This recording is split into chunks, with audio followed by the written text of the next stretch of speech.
suis très heureux de vous retrouver et très fier, comme vous le savez, d'être membre de l'Association pour le management de la réclamation client depuis maintenant 15 ans. Hein, Rajeuni.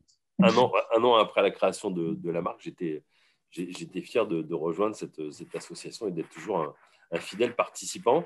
Et c'est vrai qu'on doit beaucoup à Florence parce que elle a hébergé, comme tu soulignais, une convention dans les studios d'FDJ. C'était plutôt réussi. On a passé un bon moment et je sais que vous avez été nombreux à vouloir peut-être entendre davantage Florence.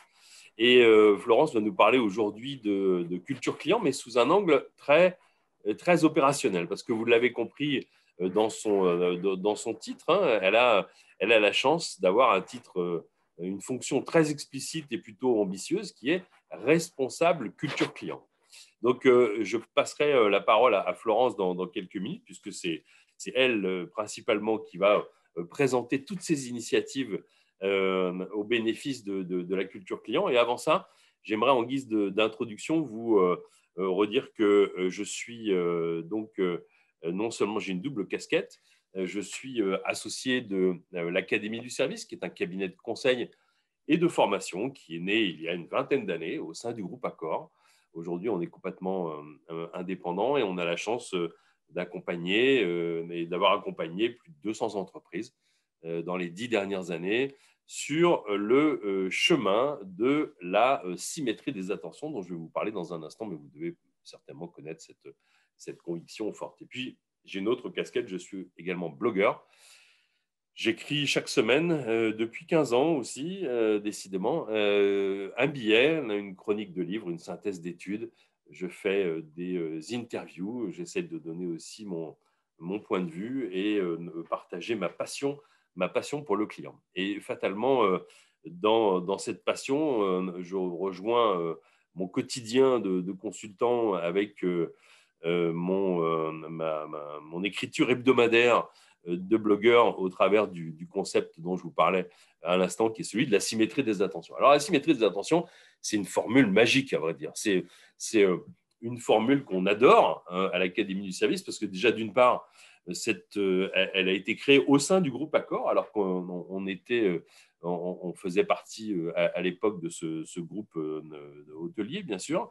Et puis, ce concept est devenu une forte conviction. On en a fait eh bien, un manifeste qui sort chaque année au mois de septembre. Le prochain manifeste sera sur le thème, vous vous en doutez bien, des entreprises à mission. On a transformé aussi ce fabuleux concept et cette conviction dans un label, équipe heureuse, client heureux. Et je vais vous donner quelques petits indices et révélations de chiffres, puisque chaque année, on fait un baromètre. Donc, la symétrie des attentions, c'est quoi, hein? C'est le principe selon lequel eh bien, la qualité de la relation entre une marque et ses clients est symétrique de la qualité des relations au sein de l'entreprise. Alors, pour faire plus simple, c'est de se dire que quand on prend soin de ses collaborateurs, eh bien, on fait le pari qu'ils prendront soin des clients. On pourrait aussi le formuler autrement. Ce qui se fait à l'intérieur se voit à l'extérieur. Alors, cette symétrie des attentions, on a la chance, comme je vous le disais, d'avoir accompagné encore de nombreuses entreprises de tout secteur et de toute taille, hein, aussi bien l'hôpital de Paris Saint-Joseph que McDonald's, aussi bien Pathé Gaumont que Maïf, aussi bien Nespresso que Decathlon, des entreprises dont je sais qu'il y a certains représentants qui nous écoutent ce matin et qui sont là avec nous, et je suis ravi aussi de les accueillir au nom de la marque. Alors, ce que je voulais partager avant de passer la parole à Florence, c'est quelques résultats du baromètre de la symétrie des attentions. Ça fait maintenant 7 ans que nous menons cette mesure auprès d'un échantillon représentatif de clients et de collaborateurs. Donc, c'est une étude en miroir qui mesure la qualité du service rendu du point de vue des clients et l'ancrage de la culture client, de la culture de service chez les collaborateurs. Alors, qu'est-ce qu'on constate? Et je l'avais d'ailleurs présenté l'année dernière au Pépite Café. On a eu la chance d'accueillir d'ailleurs Cofidis, qui avait reçu le label Équipe heureuse, client heureux. C'est ce chiffre qui nous passionne, c'est celui de l'écart de perception entre ce que pensent les clients, et là vous voyez un niveau de satisfaction de 50%, et puis ce qu'imaginent les collaborateurs. Les collaborateurs de 9 secteurs d'activité imaginent que le niveau de satisfaction de leurs clients est à 66%. Donc, ils surestiment de 16 points. Et vous voyez, dans le secteur de la téléphonie et des fournisseurs d'accès Internet, ils surestiment de 37 points.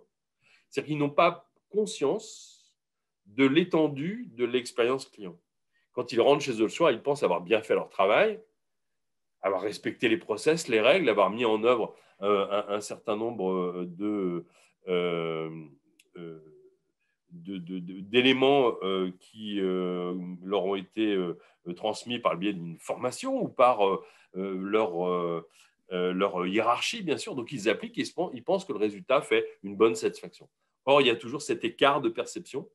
Et finalement, eh bien, une entreprise qui a une forte culture client, et c'est ce dont on va parler avec Florence dans quelques instants, c'est une entreprise qui arrive à réconcilier la vue client et la vue collaborateur. C'est-à-dire que finalement, les collaborateurs partagent au sein de l'entreprise un ensemble de convictions, puisque la culture client, au sein d'une entreprise, c'est un ensemble de convictions partagées.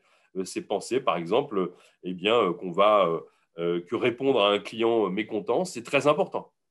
Donc voilà une des convictions qui pourrait être partagée et qui ferait une très forte culture client. Alors, très rapidement, avant de passer la parole à Florence, vous dire que quand on fait notre baromètre de la symétrie des attentions, qui d'ailleurs peut donner lieu à l'obtention du label, eh bien, on le mesure avec 24 questions posées aux clients, 48 questions posées aux collaborateurs et 48 questions posées à la direction générale de l'entreprise.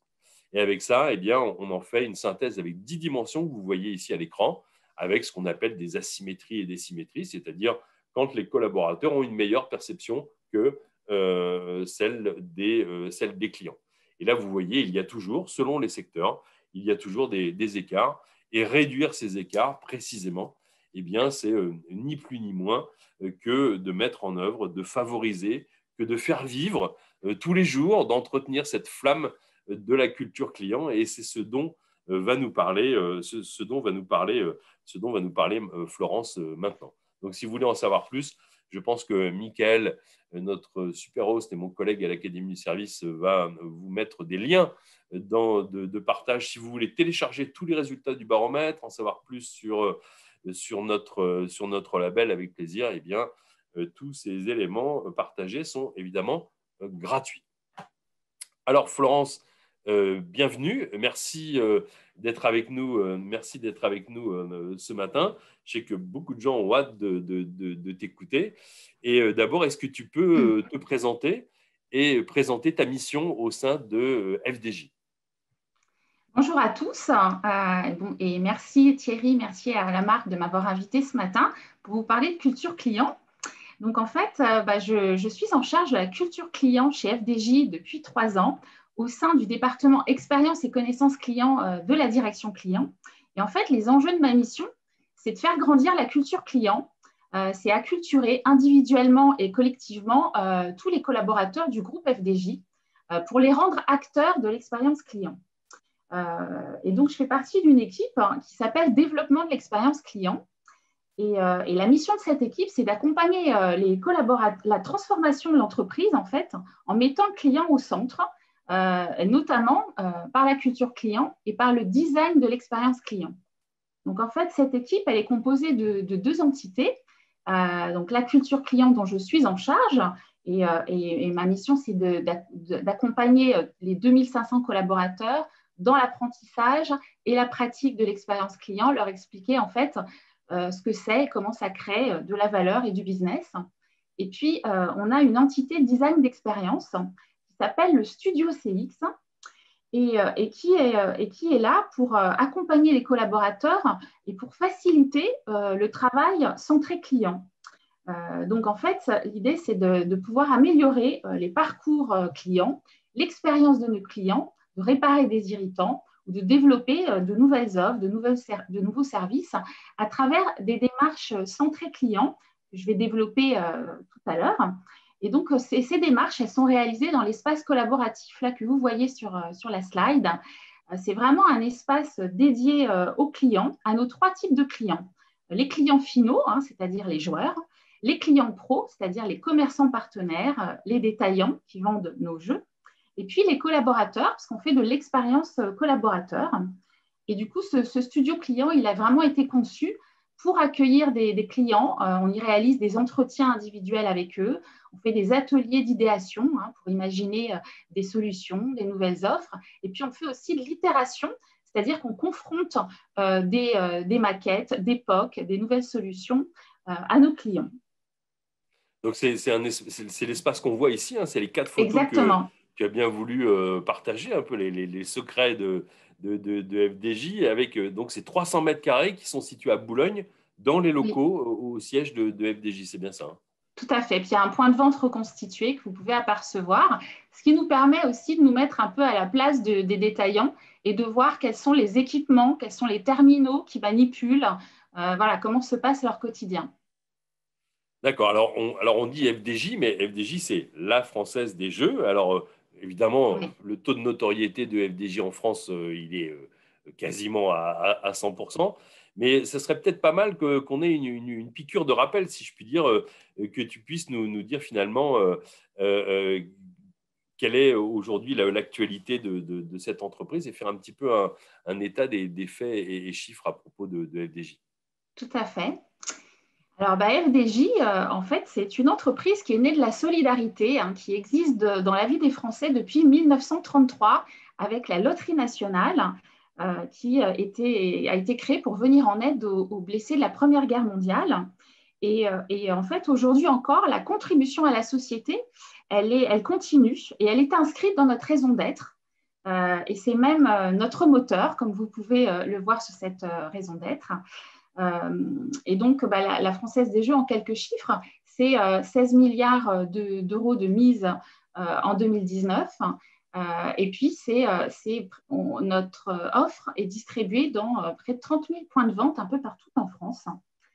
Et du coup, on vend des jeux à la fois des jeux instantanés, hein, des jeux de grattage, les jeux Astro, Banco, Cash, Mission Patrimoine, des jeux de tirage, par exemple Loto, Remillion, Keno, Amigo, et puis des paris sportifs qui sont à la fois vendus en point de vente et aussi en ligne.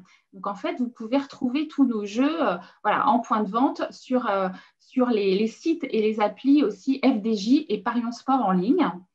Et puis, le marché des paris sportifs a été ouvert à la concurrence depuis 2010. Donc, voilà. On a 23 millions de joueurs, dont plus de 3,5 millions sur le numérique. Voilà. Alors, FDJ, c'est une entreprise qui a une expertise technologique, un IT, une culture très produit.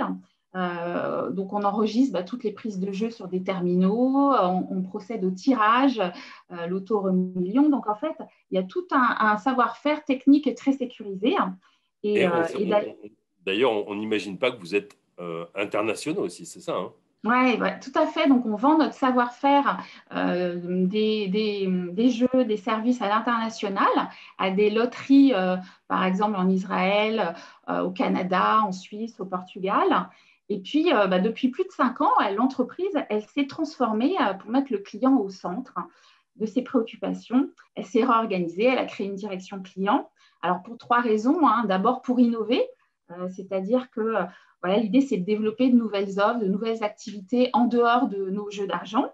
Par exemple, autour du divertissement, avec l'e-sport, on organise des tournois de jeux vidéo amateurs et professionnels. On a aussi une plateforme de jeux gratuits qui s'appelle GoMojo. Et puis, on a développé de nouveaux services, hein, des solutions de paiement en point de vente sur les terminaux FDJ, par exemple. Dans certains points de vente, on peut payer ses factures de crèche, de cantine, sa taxe d'habitation. Voilà. Alors ensuite, comme je le disais, le marché des paris sportifs s'est ouvert à la concurrence et du coup, il a fallu se différencier des autres opérateurs de paris sportifs en ligne, hein. Comme vous le savez, les clients sont des collectionneurs d'expériences et ils comparent les expériences voilà, avec les différents opérateurs. Donc, l'idée, c'est comment on crée de la préférence à notre marque. Et puis, la troisième raison, bah, c'est pour pouvoir fidéliser nos joueurs, hein, puisqu'ils peuvent effectivement être tentés de jouer à d'autres choses. Voilà.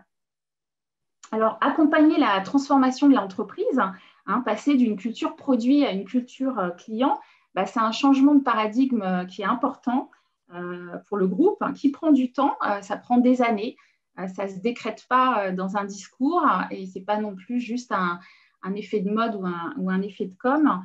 Voilà, donc c'est de l'accompagnement au changement et voilà, ça prend un certain Ouais. temps. Et justement, donc vous avez commencé par la culture client et le design. Donc il y a 5 ans, hein, vous n'aviez pas tous les outils en main pour opérer la transformation avec les deux autres leviers que sont le management de l'expérience client et la voix du client. Alors ça m'amène directement à ma question parce que je vois que l'heure tourne et on a un programme chargé. Donc, Florence, alors, pour mener à bien ta mission au sein de FDJ, avec l'expérience, je sais que tu t'es forgé un certain nombre de convictions. Et quelles sont ces convictions, justement?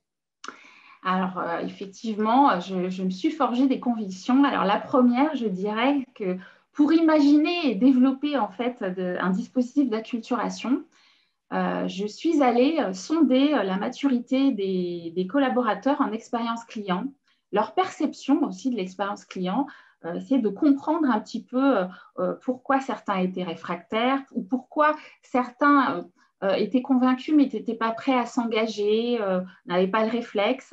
Donc, je suis allée faire des entretiens individuels avec des managers, des collaborateurs pour comprendre en fait leurs besoins en accompagnement. Et ce qui m'a permis de proposer des dispositifs adaptés qui leur soient utiles, qui répondent à leurs attentes. Donc, oui, Ensuite, une première conviction, c'est déjà de bah, s'appliquer à soi-même, hein, presque les techniques de design d'expérience, c'est-à-dire déjà bien connaître son client, entre guillemets, enfin, en l'occurrence son collègue. Et donc, la deuxième tout à fait. conviction, Alors la deuxième, c'est que bah, la culture client, c'est un levier d'accélération de l'expérience client, mais ça ne s'infuse pas de la même façon et à la même vitesse pour tout le monde. Donc, pour moi, l'accompagnement, il doit être personnalisé et adapté en fait à des niveaux de maturité qui sont différents en expérience client. Donc, par exemple, moi, j'ai identifié 3 niveaux. Un niveau débutant, un niveau initié expert, c'est-à-dire c'est des gens qui savent ce que c'est qu'expérience client, mais qui ne savent pas comment s'y prendre. Et puis, il y a aussi un niveau directeur. Et bah, comment on s'adresse aux directeurs par rapport à leurs enjeux et on fait matcher ça avec les enjeux des clients. Donc, bah, ça va être une façon de les alimenter, de les éclairer. C'est un petit peu, voilà, c'est chirurgical, on va dire. Mais l'idée, c'est de pouvoir alimenter tout le monde, mais en visant juste, en fait, et en étant utile. Voilà. Et la troisième conviction, bah, c'est que accepter que la culture client, bah, ça prend du temps. Ça prend plusieurs années à s'installer. Il faut faire preuve de patience. Voilà. Et ne pas griller les étapes, en fait, parce que bah, chaque chose en son temps. Et en fait, quand des choses arrivent trop tôt, ça peut être vraiment très contre-productif. Par exemple, si on veut inscrire l'objectif être orienté client dans les entretiens de développement et de performance, mais qu'on n'a pas au préalable expliqué ce que ça voulait dire que d'être orienté client, et si on n'a pas commencé à faire grandir la culture client, bah, ça peut être vraiment très contre-productif et puis très mal perçu et très mal vécu aussi par les collaborateurs. Donc voilà, il faut faire preuve de patience. ouais, merci Florence. Avec tes convictions, tu nous prouves une chose, c'est que on ne peut pas décréter le client est au cœur de nos préoccupations du jour au Ah, lendemain. Donc, évidemment, ça prend du temps et comme tu dis dans tes convictions, que tu t'es forgé avec le temps dans ta mission, hein, c'est déjà d'une part de bien connaître l'état de cette culture et puis adapter aussi l'accompagnement pour faire grandir cette culture client. Et puis enfin, ce que tu nous dis effectivement dans ta troisième conviction, c'est que bah, Oui, ça prend du temps. Alors, au début, on se dit souvent, bon, ça va pas être compliqué, on va faire un programme d'acculturation client, et puis dans 6 mois, tout le monde sera orienté client, ça sera génial. Mais en fait, non, ça prend évidemment beaucoup de temps. Alors, on va passer maintenant aux enjeux après tes convictions. Je sais que tu as formalisé pour nous les enjeux du développement de la culture client au sein de FDJ. Est-ce que Oui. tu veux bien les détailler maintenant, s'il te plaît? Et je vais passer la slide qui correspond à cette présentation tout de suite. Tout à fait. Alors, j'ai plusieurs enjeux en fait qui vont de la sensibilisation à l'engagement des collaborateurs dans des démarches entrée client complètes. Et en fait, pour chaque enjeu, en fait, j'ai imaginé j'ai associé des dispositifs qui évoluent en fonction des besoins des collaborateurs. Et ces dispositifs, ils sont activés et animés en continu. En fait, toutes les semaines, quasiment tous les jours, il y a un dispositif qui est animé et il se passe quelque chose. Voilà, donc je vais commencer par le premier enjeu. En fait, je vais capter à l'extérieur des tendances, des bonnes pratiques d'entreprises référentes en expérience client pour inspirer et pour sensibiliser les collaborateurs. Donc, je vais puiser ça à l'occasion de conférences, d'événements, des clubs qui regroupent des professionnels de l'expérience client, hein, comme par exemple le club Culture Service de l'Académie du Service. Et l'idée, c'est voilà, moi j'identifie en fait des nouvelles expériences, des nouvelles pratiques, et puis après, j'emmène des collaborateurs pour aller voir dans la réalité, dans la vraie vie, comment ça se passe, comment ça se vit, comment on en est arrivé là. Donc, et j'essaye d'emmener vraiment les collaborateurs avec moi en fonction de leur sujet, de leur activité, pouvoir du coup voilà, répondre à leurs problématiques et puis coller avec leur activité. Donc, on le voit là, par exemple, il m'arrive d'organiser des learning expeditions, des retail tours.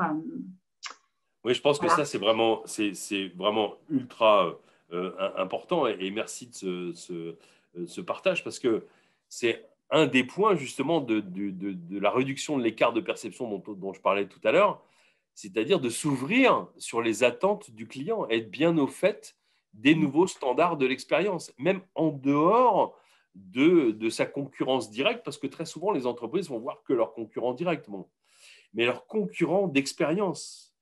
Donc, on Ouais. peut penser effectivement que l'Apple Store qu'on voit ici, Club Med ou les 4 casinos et ces exemples-là et Samsung offrent une expérience et une expérience qui peut aussi être une expérience de divertissement. Je Tout vais à passer fait. du temps et donc ça peut intéresser fatalement et ça intéresse FDJ et ça c'est vraiment, je comprends que ça soit ton premier enjeu de ce fait. Alors ensuite le deuxième. Alors, le deuxième enjeu qui est important, c'est de partager les connaissances. Parce que c'est vrai que moi, voilà, je collecte plein de choses. Et puis après, ce qui est important, c'est de le diffuser, de partager tout ça. Donc, en fait, depuis plus de 2 ans, j'ai organisé et j'anime un rendez-vous mensuel d'acculturation à l'expérience client à destination de tous les collaborateurs de FDJ. Ça s'appelle le Forum Culture Client. Et c'est un moment d'échange et de partage de sujets autour de l'expérience client. Alors, des sujets qui peuvent être internes, puis aussi des sujets externes. Alors, par exemple, des sujets internes, c'est que, en fait, des collaborateurs viennent témoigner, faire leur retour d'expérience de, voilà, sur ce sujet-là, j'ai fait une démarche entrée client et voilà d'où je suis partie, de quelle problématique client. Voilà comment ça s'est passé. Voilà, j'ai travaillé avec tout l'écosystème du projet et voilà pourquoi c'était intéressant et vertueux. Et puis ensuite, ils expliquent quels livrables ils ont développé, enfin, quels livrables sont arrivés, et puis quels enseignements ils en ont tiré. Donc, c'est vraiment c'est une façon aussi de montrer que l'expérience client est l'affaire de tous dans une entreprise. Et parce que les métiers viennent témoigner et expliquer comment ils en sont arrivés là, et c'est une façon très concrète de dire les choses et de partager ce qu'on met déjà en place chez FDJ sur plein de sujets. Donc, voilà. Et puis, en externe aussi, c'est important d'inspirer les collaborateurs avec des tendances. Alors, on le voit sur cette image. Hein, Thierry, tu es venu présenter les tendances clients Dans des cette année. conditions géniales, et Marie-Louis ne dira pas le contraire parce que tu as bien voulu nous héberger dans les studios de LG. Donc là, on voit les studios et vous avez des moyens fantastiques aussi pour partager dans les studios qui sont vraiment à un niveau de qualité télé, hein, puisqu'ils ont été conçus pour la télévision. Et donc, et je pense que, et je sais que tu les as mis à profit et donc on partage effectivement dans les meilleures conditions possibles. Une vive Et puis, recommandation de la du voix coup, il y a off des des services d'FDJ. Pardon, Pardon? Marie-Louis? Alors, la voix off disait une très vive recommandation de la qualité d'accompagnement, de réalisation et tout ce que vous souhaitez d'FDJ Studio qui est juste féerique. Voilà, une grosse recommandation. Merci. Et remerciements. Merci, Voilà. Marie-Louis. D'ailleurs, on peut faire une page de publicité parce que je crois que les studios FDJ sont potentiellement ouverts aussi à l'extérieur pour Tout à réaliser. fait. Mm, Voilà, je tout à referme la fait, page de ouais. publicité. Merci. Donc, en fait, il y a aussi, j'invite des intervenants de l'extérieur qui viennent en fait raconter leur stratégie client, leurs bonnes pratiques en expérience client.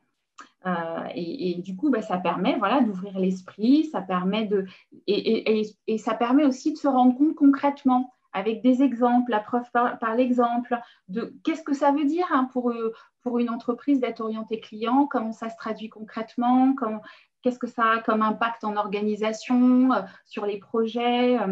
Donc voilà, c'est important. Et pour les collaborateurs, c'est vraiment, ça compte énormément, hein, ça les intéresse beaucoup parce que ça les ouvre. Hein, voilà. Alors là aussi, par exemple, j'essaye de diffuser, d'essaimer, de passer des messages régulièrement sur les murs du studio client pour attirer l'attention, pour susciter la curiosité. Donc voilà, vous pouvez voir ce magnifique poster de la symétrie des attentions. Alors je sais qu'il y en a un nouveau qui est très très beau, qui vient d'être Il créé, est mais juste malheureusement, je ne l'ai derrière pas moi. encore eu. Voilà. Je n'ai pas eu encore le loisir d'aller sur site pour mettre votre nouveau poster. Mais voilà, ça peut être des chiffres, ça peut être des citations, ça peut être, par exemple, il y a l'affiche aussi de la marque. Hein, vous voyez, vous êtes très présent sur nos murs parce que ça crée des discussions, ça crée des contacts et on me dit, tiens, qu'est-ce que ça veut dire? Pourquoi tu dis ça? Pourquoi? Voilà, c'est une façon d'entrer en contact avec les collaborateurs. Alors, il y a aussi d'autres, il y a les conférences CX Business. Oui, alors c'est vrai que grâce à toi, hein, Thierry, on a organisé des conférences CX Business en fait pour démontrer aux collaborateurs que l'expérience client, ça crée de la valeur du business. Et donc, c'était le fil rouge de ces conférences qu'on a organisées avec un certain nombre d'intervenants. Hein. Vous reconnaissez la Maïf, Decathlon, L'Oréal Cosmétique Active.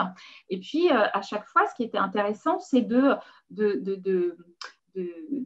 construire ces conférences à partir de nos sujets, de nos préoccupations FDJ, avec une dimension expérience clients finaux, clients pro, collaborateurs, et puis aussi avec des entreprises qui ont à la fois qui sont présentes dans le retail, qui ont un réseau physique et aussi qui sont présents sur le digital. Donc, l'idée, c'était de parler à tout le monde et que chacun puisse en tirer voilà, des enseignements. Et ce qui est fantastique, et je peux me permettre de révéler un peu des coulisses et de ton savoir-faire d'animation, ce n'est pas seulement une conférence où on invite une personne, c'est préparé à l'avance avec les collaborateurs de FDJ qui sont sollicités pour envoyer et préparer leurs questions à l'avance. Donc, sont déjà sensibilisés. Et puis, le jour même, donc c'est filmé. Ensuite, il y a un compte-rendu. Ensuite, il y a une synthèse qui est diffusée. Donc, à partir de cet événement, eh bien, on fait en amont déjà de la sensibilisation et puis de l'animation. Et je sais que c'est comme ça que tu essayes de faire vivre finalement une communauté de passionnés et bien au-delà. Et donc, pour être dans ton ambition qui est de faire grandir la culture client. Alors, il y a des événements physiques, mais il y a aussi des espaces des espaces en ligne, n'est-ce pas? Tout à fait. Alors, en fait, je diffuse en fait tous les contenus que je développe dans un espace, dans notre intranet qui s'appelle l'espace culture client. Et comme ça, on y retrouve tous les supports, tous les synthèses, tous les replays, toutes les vidéos, tout ce qui est fait pour le mettre à disposition de tous les collaborateurs. Alors, il y a un lien vers des newsletters que j'apprécie particulièrement. Vous retrouverez celle de la marque, celle du sens du client, du hub de la poste. Voilà, il y a aussi des liens vers d'autres choses, vers par exemple le podcast Le Client que j'ai découvert de Marine Deck, que je trouve très intéressant. Pour moi, ça fait partie de la culture client de dire aux collaborateurs, tiens, il y a un podcast qui existe. Voilà, c'est des témoignages d'entreprise, ça peut vous enrichir, ça peut vous aider, ça peut vous… Voilà, il y a aussi une rubrique avec des recommandations de lecture. Voilà, il existe vraiment plein de choses à disposition, donc autant en faire profiter tous les collaborateurs. Et puis aussi les inviter, leur annoncer des événements, les inviter à des événements. Donc voilà, donc on retrouve vraiment plein de choses, plein de bonnes pratiques, plein de synthèses, plein de matières. Donc ça nous prouve, ici ton témoignage nous prouve que, je dirais qu'il faut faire feu de tout bois, c'est-à-dire utiliser tous les médias en interne, même les murs des salles de réunion, l'intranet, faire venir des gens, sortir de l'entreprise, donc de toutes les façons possibles, animer pour diffuser cette orientation client, faire grandir la culture client au sein d'une entreprise. Alors, il y a un dernier enjeu qu'on va voir rapidement, si tu veux bien, parce que je sais que les gens ont hâte aussi d'entendre notre promesse, parce qu'on a fait une promesse et tu y as travaillé, qui était de révéler les 7 ingrédients pour faire grandir la culture client. Mais avant ça, on va aborder le dernier enjeu. Effectivement, je vais essayer d'aller vite. Alors, le dernier enjeu, c'est de rendre acteurs les collaborateurs. Alors, par exemple, on a aidé nos collaborateurs à mieux connaître nos clients et à comprendre leurs enjeux pour mieux les satisfaire. Et en fait, on est parti d'une étude usage et attitude. C'est une segmentation client comportementale qui a fait émerger 5 profils de clients qui donnaient des résultats assez froids, assez quantis de comportement. On savait à quoi ils jouent, à quelle fréquence, des infos de volume, de valeur, mais en fait, on ne savait pas pourquoi ces comportements. Et en fait, on a souhaité enrichir cette étude pour donner vie à ces groupes de joueurs, pour comprendre leurs besoins derrière leur comportement. Et donc, on est allé à la rencontre de 5 profils de clients avec plusieurs collaborateurs de différentes directions, de différentes business units, dans plusieurs villes de France, pour vraiment décrypter les comportements de nos joueurs et pouvoir identifier des personas. Donc, on est allé comprendre les besoins associés au jeu, leurs usages autour de nos offres, les problématiques rencontrées par nos joueurs, et puis leur parcours et les raisons. Donc, on retrouve vraiment beaucoup de choses. Et cette démarche, donc, elle nous a permis de développer un outil de travail. Et on est parti des besoins des collaborateurs. En termes d'information, on voulait savoir ce dont ils avaient besoin dans leur activité au quotidien pour construire leurs offres, pour avancer sur leurs projets, etc. Donc, on a vraiment construit cet outil avec eux, que j'ai là, mais que vous voyez aussi sur l'écran. Et on a des infos sur les profils, sur les parcours clients avec les moments de vérité, les émotions associées, des verbatims. Et puis, on a aussi des leviers d'action. Donc, en fait, c'est les incontournables à activer pour FDJ, pour chaque typologie de clients, pour construire des offres et des services. Et en fait, ces leviers, ils permettent de pointer les endroits importants pour le client, sans pour autant apporter des solutions au métier. En fait, on donne des clés, mais ce sont les expertises internes qui collectivement vont résoudre en fait les problématiques clients et trouver une solution qui sera la meilleure pour le client et donc pour notre business. Et voilà, donc par exemple, un levier, on a un persona qui s'appelle Déborah, c'est une occasionnelle ludique. Et par exemple, un levier, c'est de créer de la surprise sur son parcours. Voilà. Donc, voilà, donc une fois qu'on a créé cet outil, on en a parlé, on l'a présenté, on l'a présenté en forum culture client, on l'a présenté en intervention plénière qui a été filmée, qui a été diffusée à destination de tous les collaborateurs. Et puis, par exemple, pour engager encore plus les collaborateurs, eh bien, en fait, j'ai fait un quiz qui s'appelait « Tester vos connaissances sur les 5 profils de joueurs FDJ ». Et en fait, pour pouvoir répondre à ce quiz, eh bien, il fallait lire les 5 fiches digitales qui concernent nos clients, parce que, par exemple, c'était des questions comme quel est l'espoir secret de Déborah, l'occasionnel ludique, que représente le jeu dans le quotidien de Roland, l'historique, que pense Mathieu, le multijeu investi du digital. Donc voilà, donc en fait, alors évidemment, tout ça est aussi relayé par la com interne. Hein. J'ai cette chance. La com interne a pris conscience il y a environ un an que, en fait, ce que je pouvais faire en forum ou en conférence CX Business, ça pouvait intéresser tout le monde, et m'a proposé de relayer voilà, mes événements et mes actions à tous les collaborateurs. Donc ça, c'est quelque chose d'important et qui donne une visibilité plus importante. Voilà ce que je peux vous dire sur cette démarche. Merci Florence. Donc, si je reprends un peu les éléments clés, entre tes convictions, entre tes enjeux, je dirais que tu as vraiment montré qu'il faut à la fois montrer et démontrer les bénéfices à l'ensemble des collaborateurs. Alors, si on considère que la culture client, c'est l'ensemble des croyances et des convictions qui sont partagées par les collaborateurs au sein d'une entreprise, justement, ton action agit sur ces croyances, en s'appuyant, je dirais, sur la valeur de l'exemple, à la fois venu de l'extérieur, et puis sur la participation active des collaborateurs.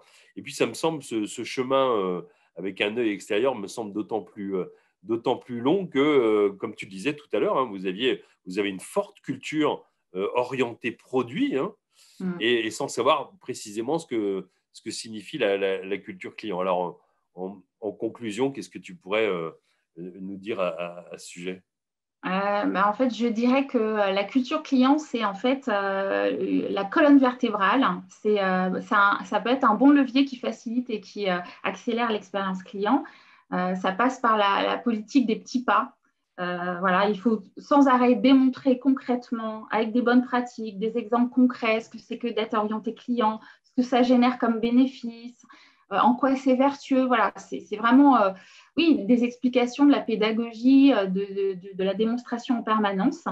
Alors, ça demande plus d'énergie et de travail que pour un groupe qui est natif client. C'est sûr que, voilà, mais bon, c'est un vrai investissement pour le groupe. Hein. On est quand même une vingtaine de personnes dédiées à l'expérience client dans le groupe. Et puis, et voilà, il faut être persévérant. Ça demande voilà, de l'énergie, mais bon, quand on est convaincu et quand on est dans la sincérité, notamment vis-à-vis de ses clients, j'ai envie de dire, voilà, ça fonctionne. Donc, voilà. Merci d'avoir partagé toutes ces initiatives avec nous, parce que je sais que tu aimes le partage au sein de ton entreprise, mais le faire auprès des membres de la marque et ses invités à l'occasion du Pépite Café, c'est un vrai cadeau.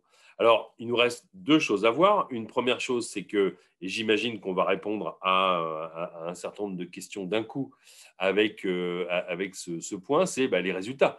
On a envie de te demander quels sont les résultats que tu as constatés avant d'aborder les fameux 7 ingrédients, conclure et puis répondre à toutes les questions. Donc, les résultats. D'accord. Alors, en fait, moi, je m'aperçois que la maturité, elle grimpe. Hein. Les dispositifs touchent de plus en plus de monde parce que les actions, elles sont ciblées voilà, en fonction de la maturité des collaborateurs et de leurs besoins. Donc, c'est vrai que j'ai démarré, en fait, avec des collaborateurs curieux. Et puis qui ont pratiqué, et puis qui sont devenus acteurs, et puis qui en ont parlé à d'autres. Donc, en fait, il se trouve que j'ai des ambassadeurs naturels que je n'ai pas appelé ambassadeur, hein, je n'ai pas identifié ou nommé des gens. Il se trouve que ça s'est constitué naturellement et spontanément. Je n'ai pas de stratégie de gestion de communauté, voilà. Mais il se trouve qu'ils en ont parlé, le bouche à oreille a bien fonctionné.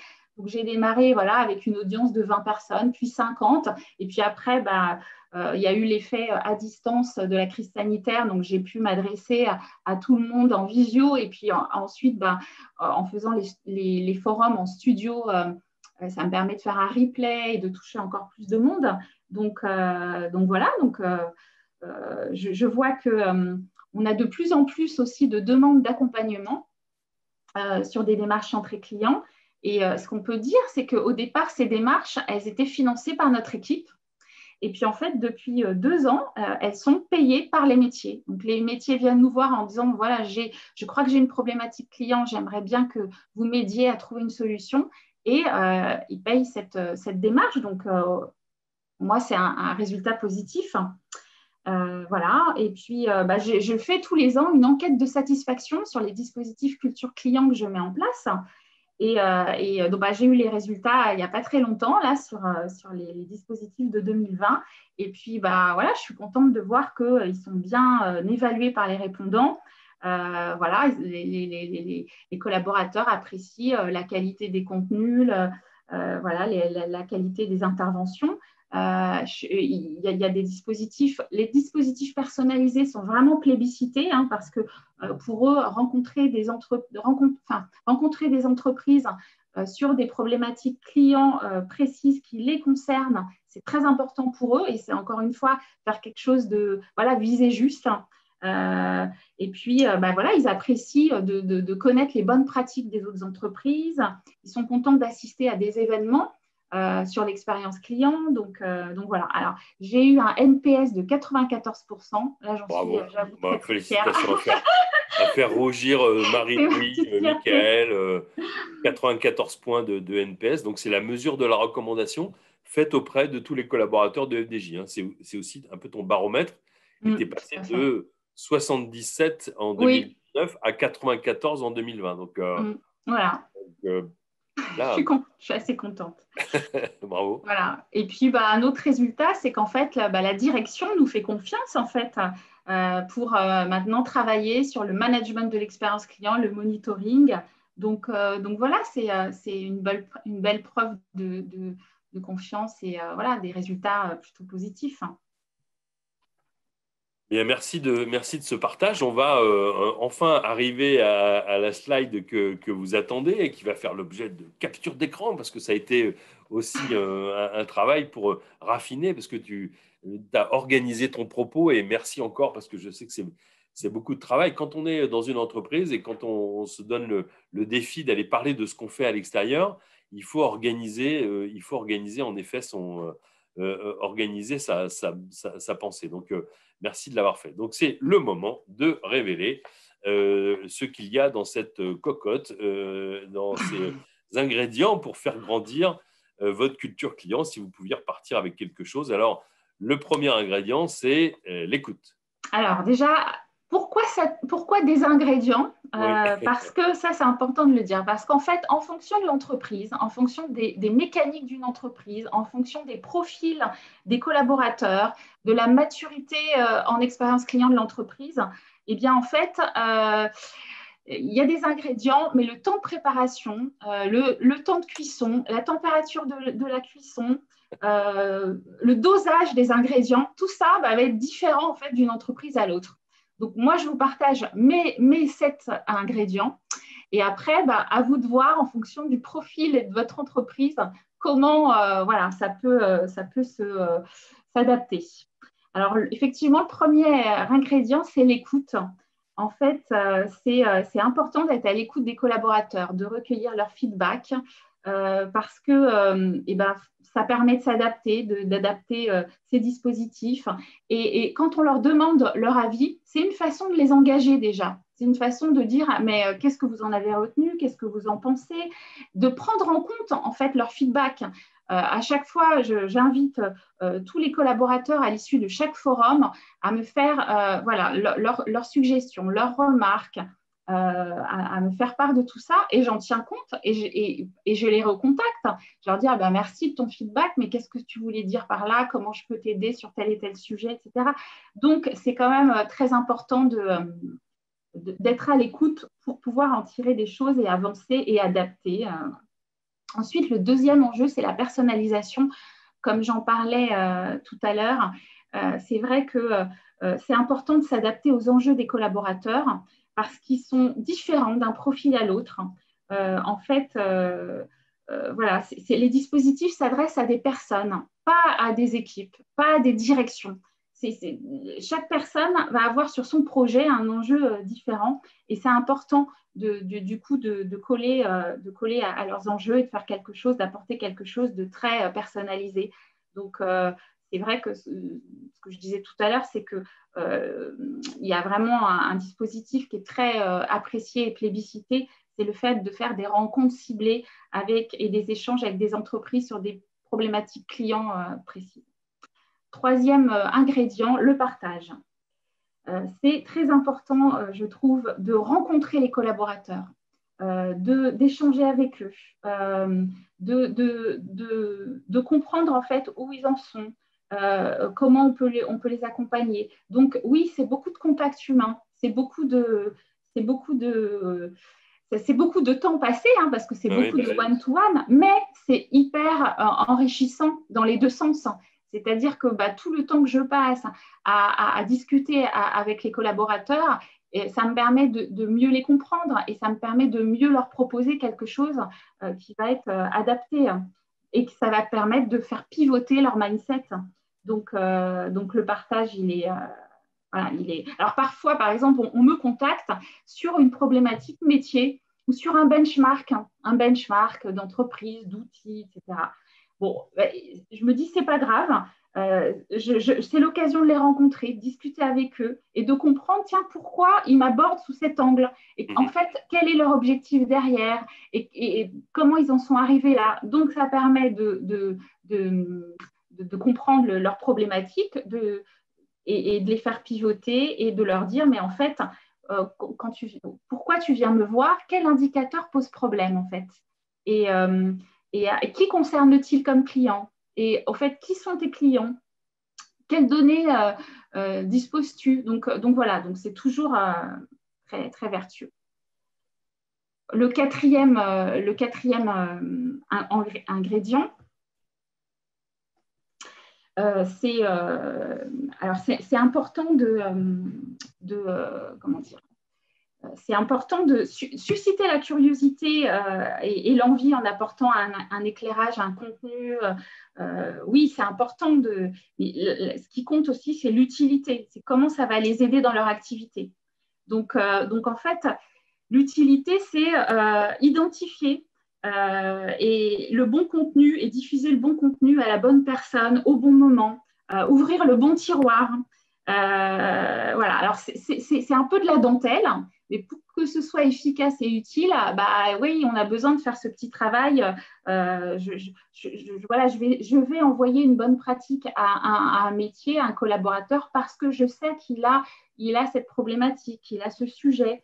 Donc voilà, je me dis, c'est pas la peine d'encombrer les mails et d'encombrer les esprits avec des choses très génériques, trop éloignées de leurs préoccupations. Il faut vraiment essayer de viser juste, être utile. Alors, cinquième ingrédient, l'essaimage. C'est sûr que je saisis toutes les opportunités, en fait, et tous les points de contact qui sont à ma disposition pour essayer d'essaimer, de diffuser, d'ouvrir l'esprit. Et puis, je ne sais pas trop chez qui ça va atterrir. Et un jour, surprise, cadeau, ça germe. Et du coup, je me dis, chouette, voilà, j'ai bien fait quand même de parler de ce sujet et de l'envoyer à toutes ces personnes. Donc voilà, des fois, il m'arrive d'organiser des événements, des présentations de résultats, de baromètres, etc. Et puis, tout à coup, j'ai pensé à une certaine liste de destinataires. Et puis, finalement, il y a des gens qui me contactent en me disant « J'ai appris que tu avais présenté ces résultats de baromètre expérience client, mais c'est hyper ça m'aurait intéressé. Est-ce que tu peux m'inviter dorénavant ?» voilà, bon, bah, c'est toujours agréable de savoir que on a suscité l'engouement et grâce à cet essaimage, en fait. Bah, il faut, alors bon, ça demande d'être un peu persévérant, ça demande de l'humilité, hein, c'est-à-dire que parfois, je n'ai pas de retour, je n'ai pas de réponse, j'ai l'impression de… Et puis finalement, voilà, j'en ai après coup. Voilà. Le sixième ingrédient, c'est l'innovation. L'innovation en tant que démarche, en tant qu'état d'esprit, hein.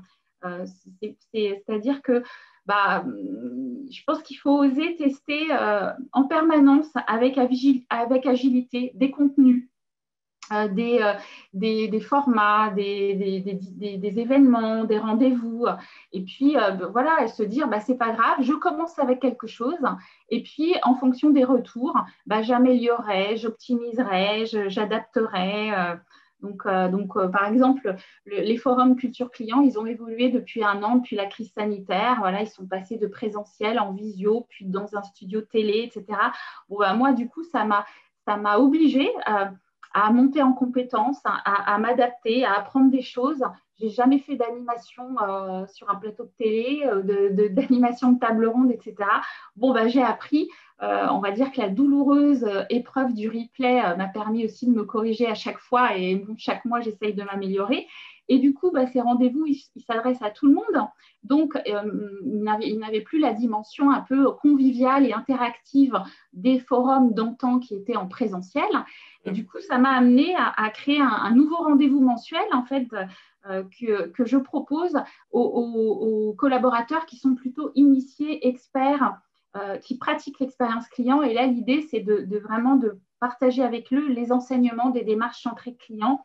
Donc, c'est un rendez-vous plus intimiste, plus favorable aux échanges conviviaux.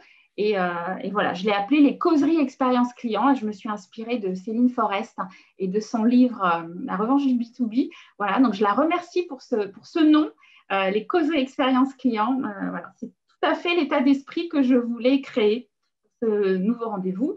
Et enfin, dernier ingrédient, le contenu. Alors, je trouve que c'est important de s'appuyer sur des contenus de qualité, de référence, mais qui existent déjà, hein, qui sont déjà disponibles. Moi, je trouve que voilà, on a énormément de choses. On a des super blogs à disposition, hein, comme le sens du client. On a des newsletters formidables.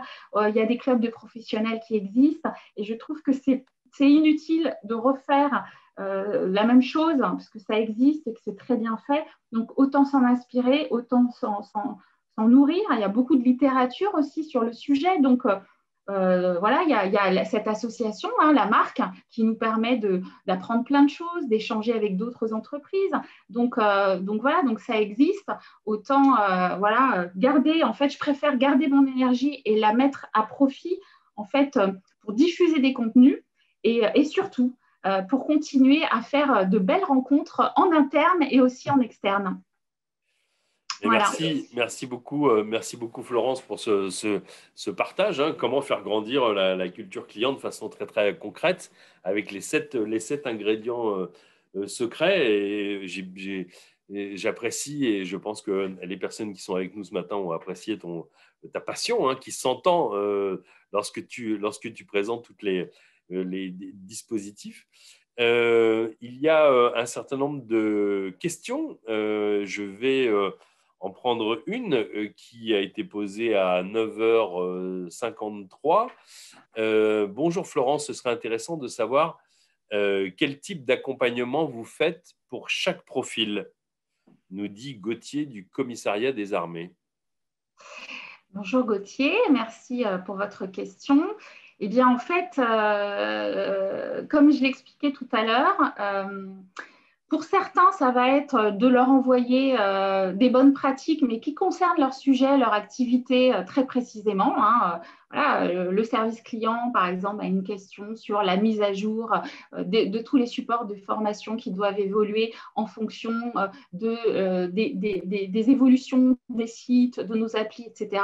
Ils vont avoir une question sur ce sujet, donc je vais essayer de les accompagner pour répondre à ça, pour savoir si d'autres entreprises ont des bonnes pratiques, ont des solutions, des idées pour être très réactifs, hein, ça va être ça.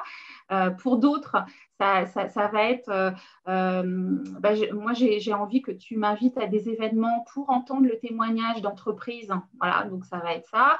Pour d'autres personnes, ça va être, j'aimerais connaître un peu mieux nos clients.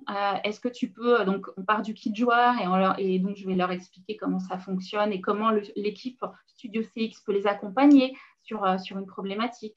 Donc voilà, il y a plein de sujets en fait, et en fait l'idée c'est à chaque fois de pouvoir répondre précisément à la personne.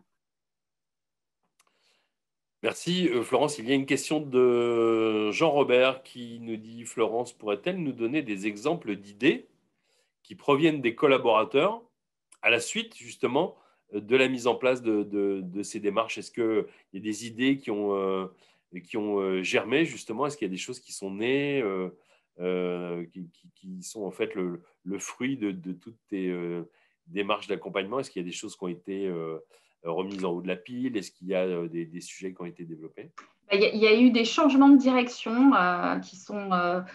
voilà, par exemple, il y a des changements de direction. Par exemple, parfois, certains métiers viennent avec en tête une problématique métier. Ils viennent en disant, bah, tiens, j'aimerais créer une borne, j'aimerais créer tel outil. Et en fait, eh bien, en essayant de comprendre quels sont les besoins de nos clients et est-ce que cet outil y répond, bah, ça va les faire pivoter et les amener à autre chose, hein, une autre solution. Donc, parfois, c'est aussi source d'économie. C'est-à-dire qu'au lieu de se lancer dans une usine à gaz, de développer un outil informatique ou une borne, quelque chose d'extrêmement compliqué, bah, ça peut être une solution qui va vraiment répondre aux besoins de nos clients. Donc, on fait aussi un dispositif qui s'appelle perception client. En fait, il y a des métiers qui viennent déjà, parce qu'ils ont déjà avancé sur une offre, sur un service, hein, ils sont déjà très avancés, mais quand même, à un moment donné, avant d'appuyer sur le bouton pour lancer toute la production, tout le développement, etc., eh bien, ils se disent, tiens, on va quand même aller voir des clients pour savoir si ça répond à des attentes, si on peut aller plus loin, si ça a du sens, si ça a un intérêt. Donc là aussi, à l'occasion de ces perceptions clients où on confronte des solutions à des clients, ça peut être des maquettes, des POC, etc., on s'aperçoit que parfois, pouf, on peut prendre une autre direction. Donc, voilà. Il y a de nombreux commentaires et des félicitations, hein, et il y a des félicitations de Diane Bertoni que je salue, qui dit: bravo et merci pour ces nombreuses inspirations, Florence, quelle créativité. Et elle ajoute une question, elle dit: est-ce que vous communiquez aux clients toutes ces démarches internes? On ne communique pas. En fait, c'est-à-dire que quand on voit des clients, dans la méthodologie de ces démarches clients, donc on rencontre des clients au départ sous la forme d'entretien individuel, empathique, pour essayer pendant 1 heure et demie, on va essayer de comprendre leur fonctionnement, leur vécu, les raisons pour lesquelles ils jouent, comment ils appréhendent l'expérience qu'on leur propose, etc. Donc, on creuse un certain nombre de choses, on en tire des insights, on consolide tout ça, etc. Nous, ensuite, FDJ, avec toutes les équipes métiers, tout l'écosystème projet, etc., on va imaginer des solutions, des offres, quelque chose qui va répondre à leurs besoins. Et ensuite, on retourne voir les mêmes clients en itération. Et du coup, on leur dit, bah, si on vous a bien compris, vous vous souvenez, vous nous avez dit, voilà, aujourd'hui, on vous présente ça, mais on voudrait savoir, voilà, comment vous percevez ça, ce que vous en pensez, etc. Donc, en fait, les clients, ils nous suivent effectivement, puisqu'on les rencontre au départ et ensuite, on retourne les voir. Donc, oui, il y a un suivi et ils nous disent, ah non, mais là, vous n'y êtes pas du tout, là, c'est pas du tout, ah non, moi… Donc, c'est intéressant de les faire réagir sur des choses aussi où on sait que ça, potentiellement, on a l'intuition que ça ne va pas leur plaire, mais on vérifie, c'est important de vérifier l'appétence et aussi de vérifier la compréhension de ce qu'on va leur proposer. Voilà. Merci Florence. Alors, il est 10h32, donc on a dépassé de 2 minutes par rapport à nos engagements, mais c'était pour prendre vos questions.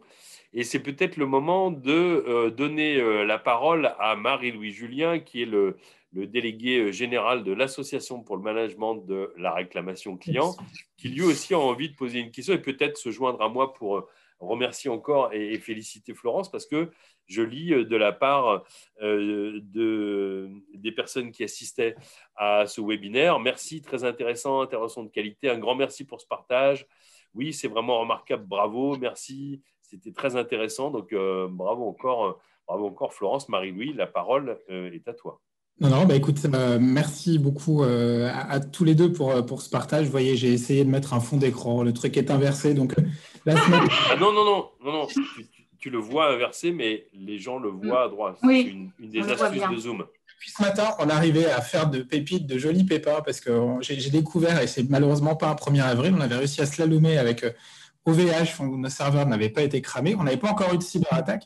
Et là, ce matin, on nous apprend qu'en fait, toutes nos communications vers l'extérieur, et donc des personnes qui voulaient participer au club, a priori, n'ont pas eu les invitations.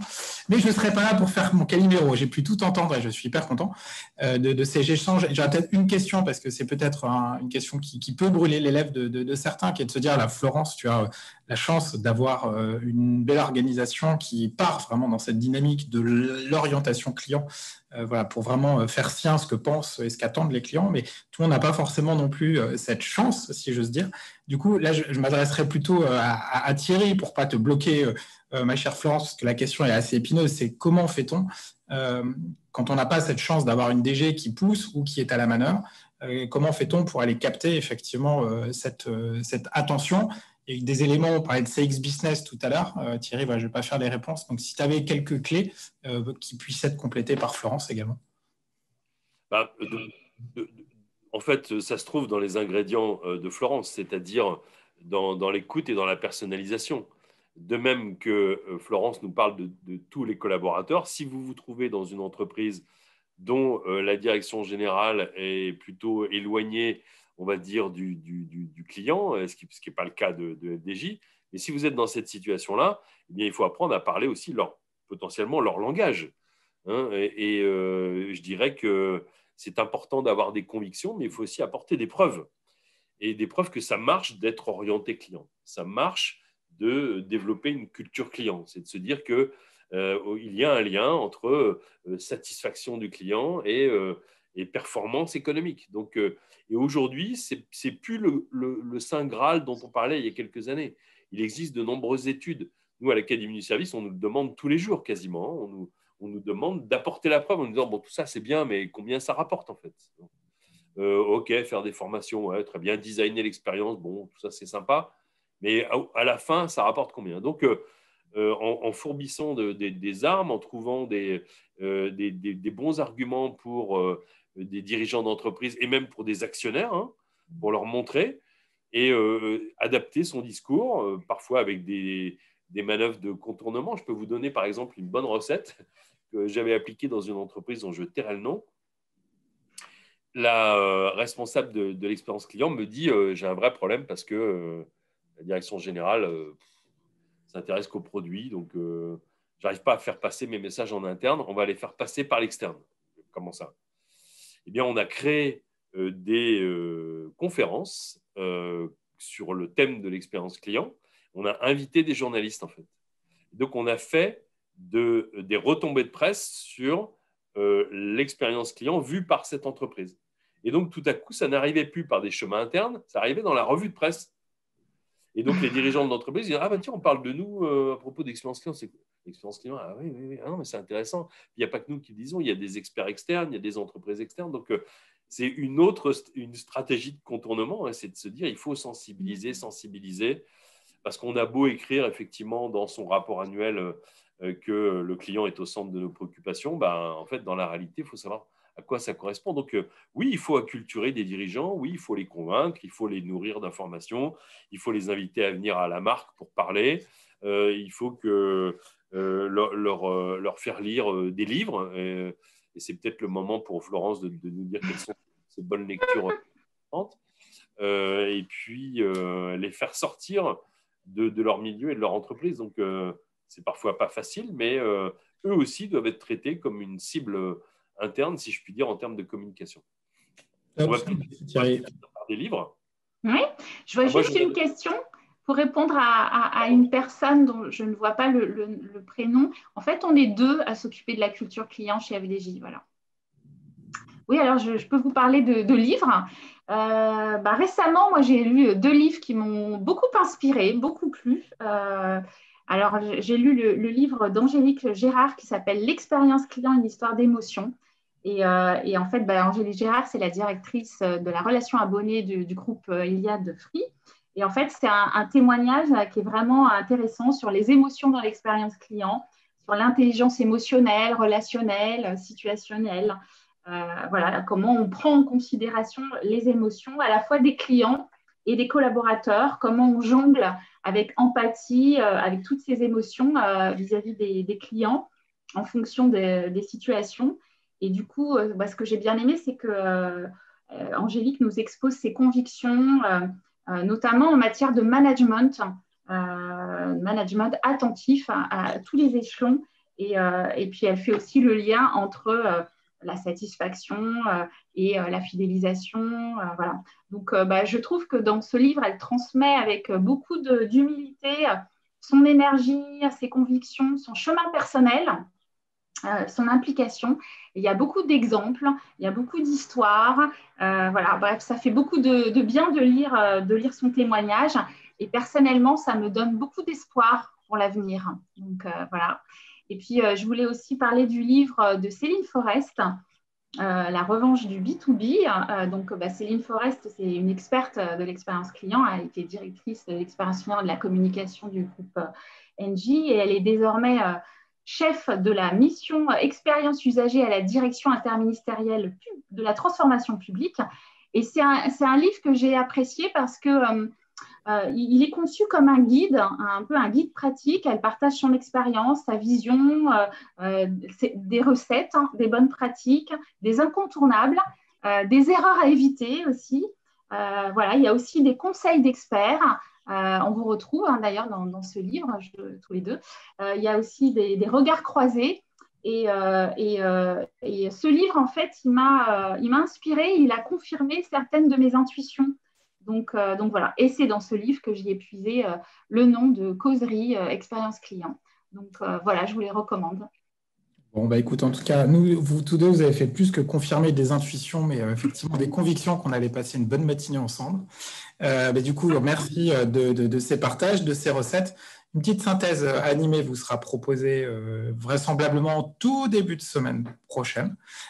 Du coup, voilà, ravi d'avoir pu vous accueillir. Et puis, pour ceux qui voudraient récolter quelques autres bonnes pratiques, vous avez le guide bonnes pratiques au pluriel .amarc.asso.fr sur lequel vous devez avoir 113 petites astuces en lien avec la relation et la réclamation client. Et je crois que Thierry a quelque chose à nous dire. Oui, Marie-Louise, en fait, je sais que tu es beaucoup trop modeste et tu n'as pas osé parler de ton livre qui vient de sortir. C'est ton pseudonyme, Charles Pépin, la rencontre.